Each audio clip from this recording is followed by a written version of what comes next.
that accumulates more wealth than AI. You've seen the whole bubble conversation about NVIDIA and Microsoft and OpenAI and now Oracle, and it's trillions and trillions of dollars. It's and who's getting all that? Very, very few people. So that means a lot of losers and very few winners that are exploiting this technology. Yeah. And my question is, I don't know if this could turn into a research proposal, but here's more or less my idea. Could AI be used to deaccumulate wealth, to make it so that, because I think an asymmetrical landscape of critical thinking produces an asymmetric landscape of economy. So we can imagine a world in which perhaps, let's say that the government of Ecuador was the first to develop AI, and that Ecuador was the only company that had the ChatGPT and so on. And let's say they tried to use it for very, very socially aware things, for just education, or to give advice to people, or maybe to help diagnose anxiety or mental health conditions, or give people therapy or support, or just give helpful advice on farming, for example. So we can imagine a world in which AI could be used a lot more responsibly.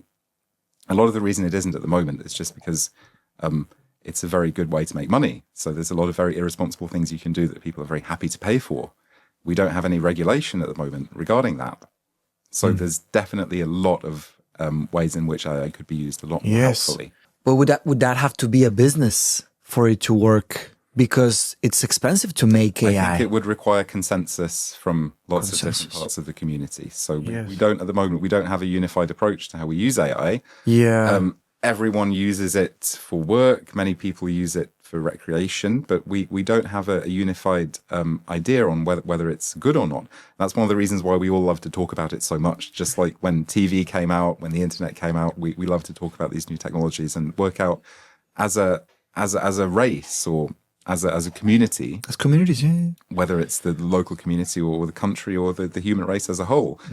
And certain trends are starting to take form. We have already a big movement that will deface AI adverts in New York, and a big movement that will refuse to use it. The kind of consensus we might achieve in the future is perhaps that it might be taboo to write a work email with AI.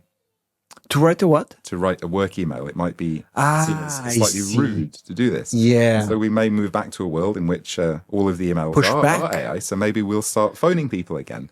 Maybe it will become a really good way to get things done. Because if I actually call you, then you've got to listen to me, and I can talk to you, and I can use without these distraction, millions of years old faculties that we all have to know whether you've done the work yet or whether you haven't done it yet, and you're just saying you have, just and to get an idea of whether you're going to be trustworthy about delivering the project in the future. Yeah. When we receive an AI message, there's no signal in that message about whether you can trust that person. There's just nothing there at all. Because it could be another person getting exactly the same message.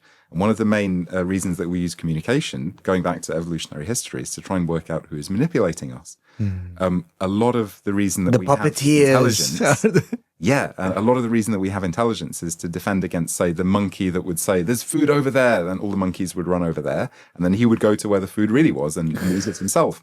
God damn. And because we are such cognitive creatures, we are open to all these sorts of manipulation. So if someone's about to rob you, your subconscious will tell you. If someone wants to assault you and they're trying to make you feel safe, your subconscious will tell you. We have all these skills that are meant to evaluate whether we trust other people, and to give up this signal, to give up this communication act when you receive a message from someone with Claude. How do we know whether you can trust that person or not?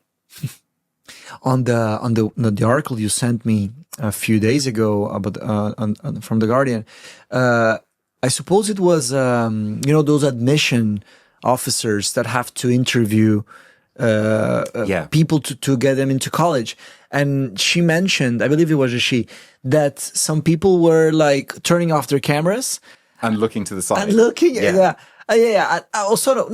No, they were with their cameras on, looking to the side to answer each question. They should have turned off the cameras, I suppose, right? But they're taking so long to respond because they were reading and then responding. Yeah. I have to tell you this thing, man. Of course, I'm not going to mention names or anything, but on the NHS here in Cambridge, we went, Emma had a cough and we went there. And this person, this doctor, we were talking, and we asked, my wife and I asked a few questions to this doctor, and she had the computer on with ChatGPT, and we asked the question, and she said, "Wait." She just prompted the question to ChatGPT, and then the answer came out, and she just read and said, "Oh no, don't worry, it's this, this, and this." She was just reporting what ChatGPT.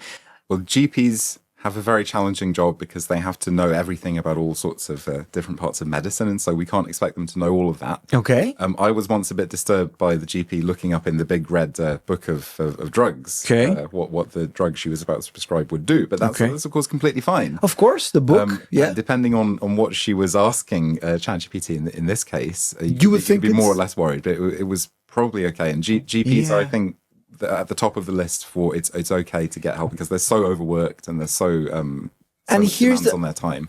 Yeah, definitely. But it was a very strange moment. Like the reaction, we looked at each other and was like, "Is this happening for real?" So you can think 10 years ago or 20 years ago, you would have been disturbed by your GP using Google. Yeah, of course.